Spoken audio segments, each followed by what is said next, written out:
Let's try one. And so another year ends, and if I do say so myself, it ends on a note of serious uncertainty for Hollywood. Attendance is down, more movies than ever are tanking, and even franchises that have been unbeatable in the past, such as the MCU and Avatar series, are taking a beating at the box office.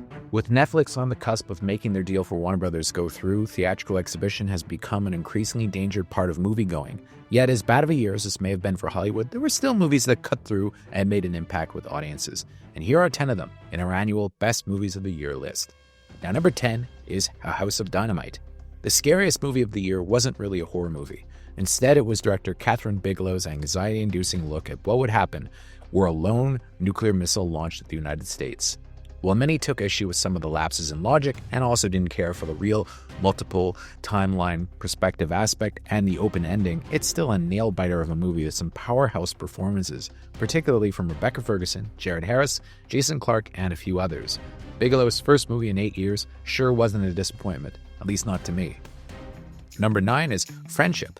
In a year that saw precious few comedies released into theaters, A24 actually released a gem called Friendship, which comes from I Think You Should Leave star Tim Robinson and co-stars a very well-cast Paul Rudd in this cringe-inducing story of adult friendships gone awry. This kind of flew under the radar, but the success of Robinson's The Chair Company on HBO might raise its profile now that it's streaming.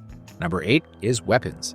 Zach Cregger's sophomore movie became a total phenomenon when it came out last summer. Using a Magnolia-esque format and adapting it to the horror genre proved to be a winner, with Josh Brolin and Julia Garner delivering powerhouse performances. However, it was Amy Madigan as the terrifying Aunt Gladys who became our newest horror icon. That said, Warner Brothers, I beg you, do not make an Aunt Gladys prequel. We don't need it. Let Weapons be one and done. It'll be way more powerful that way. Number 7 is Caught Stealing. It's ironic that Darren Aronofsky's most commercial movie ever turned out to be one of his biggest flops, but don't let that dissuade you from checking out this homage to 90s crime flicks now that it's streaming. It stars an expertly cast Austin Butler as a former ballplayer turned bartender who winds up in terrible trouble with some very dangerous people thanks to his idiotic neighbor, a punk rocker played by Matt Smith.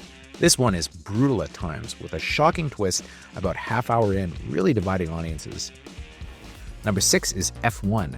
In terms of a big screen experience, F1 the movie can't be beat. Brad Pitt once again proves why he's a movie star in Joseph Kosinski's kick-ass follow-up to Top Gun Maverick, with it the most immersive racing movie ever made. My only caveat is that this movie begs to be seen on a big screen, so those of you watching at home, no matter how great your home theaters might be, will not get the full effect, as this thing was dazzling in IMAX. Number 5, Train Dreams. Clint Betley's quiet, meditative story of a logger living in the early 20th century turned out to be a real sleeper right off its Sundance debut. It was bought by Netflix, and it's turned out to be the one movie they put out this year that really seems like one that will walk away with some major awards.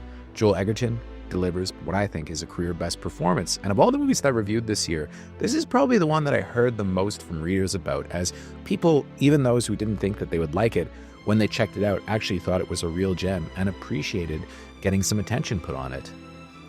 Number 4 is Sentimental Value. Joaquin Trier's latest is one of the most powerful films of the year, zeroing in on the frayed relationship between an art house director, played by Stellan Skarsgård, and the 2 daughters he's kind of neglected over the years.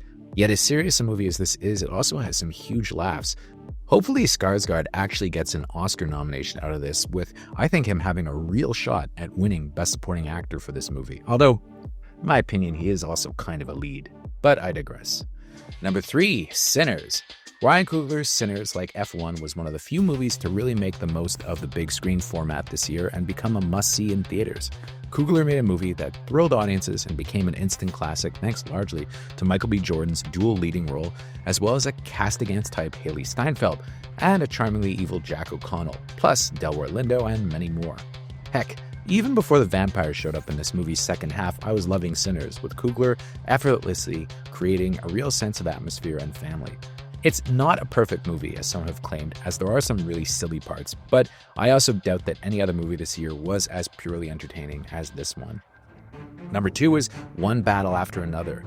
Paul Thomas Anderson's film has become one of the year's big water cooler movies, with it launching 1,000 think pieces over its perceived politics. All that aside, the craft behind it is thrilling, with Anderson using the VistaVision 35mm process to dazzle his audience, while Leonardo DiCaprio, Sean Penn, Benicio del Toro, Teyana Taylor, and Chase Infinity deliver some of the year's best performances. But that said, number one is Marty Supreme. If there's anyone out there that still doubts that Timothée Chalamet is one of the greatest actors of his generation, they need to see this movie. A masterfully propulsive tale of a hustler on the make, Josh Safety has made a period epic unlike any you've ever seen, daringly scoring this 50s set drama like it was made in the 80s, and filling it with unconventional but awesome supporting cast choices, which include Abel Ferreira, Kevin O'Leary, yes from Dragon's Den, Gwyneth Paltrow, Odessa A'zion, and even Tyler, the Creator.